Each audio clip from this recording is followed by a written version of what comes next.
এই বছৰ যিসকল ছাত্ৰ ছাত্ৰীয়ে মেট্ৰিক পৰীক্ষাত ফেল কৰিছে নাইবা একেবাৰে কম নম্বৰ পাইছে তেওঁলোকৰ বাবে আহিছে এটা গুড নিউজ। এই বছৰ মেট্ৰিকৰ উত্তীৰ্ণৰ হাৰ হৈছে কেৱল মাত্ৰ 65.62%। অৰ্থাৎ 100 গৰাকী ছাত্ৰ ছাত্ৰীৰ মাজত কেৱল মাত্ৰ 65 গৰাকী ছাত্ৰ ছাত্ৰীয়ে পাছ কৰিছে আৰু বাকী সকলো ছাত্ৰ ছাত্ৰীয়ে ফেল কৰিছে।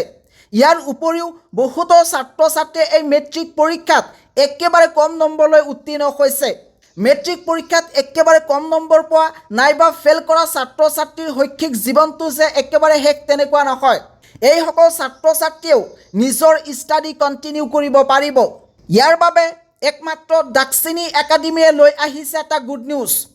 তোমালোকে যদি এই দাক্ষিণী একাডেমীত এডমিশ্যন লোৱা তেতিয়াহ'লে অপেন বৰ্ড এক্সামৰ জৰিয়তে এইটো বছৰতেই ক্লাছ 10ৰ পৰীক্ষাটো আকৌ দিব পাৰিবা আৰু এইটো বছৰতেই তোমালোকে ক্লাছ 11ত এডমিশ্যন ল'ব পাৰিবা।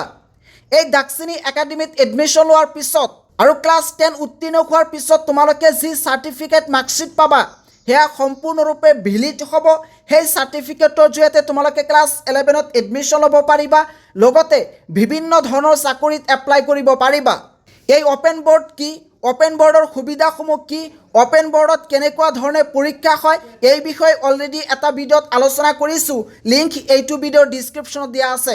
আৰু তোমালোকে যদি সঁচাকৈ দাক্ষিণী একাডেমীত এডমিশ্যন লৈ নিজৰ ষ্টাডি কণ্টিনিউ কৰিব বিচৰা তেতিয়াহ'লে এতিয়াই স্ক্ৰীণত দিয়া নম্বৰত যোগাযোগ কৰি এতিয়াই এডমিশ্যন লোৱা।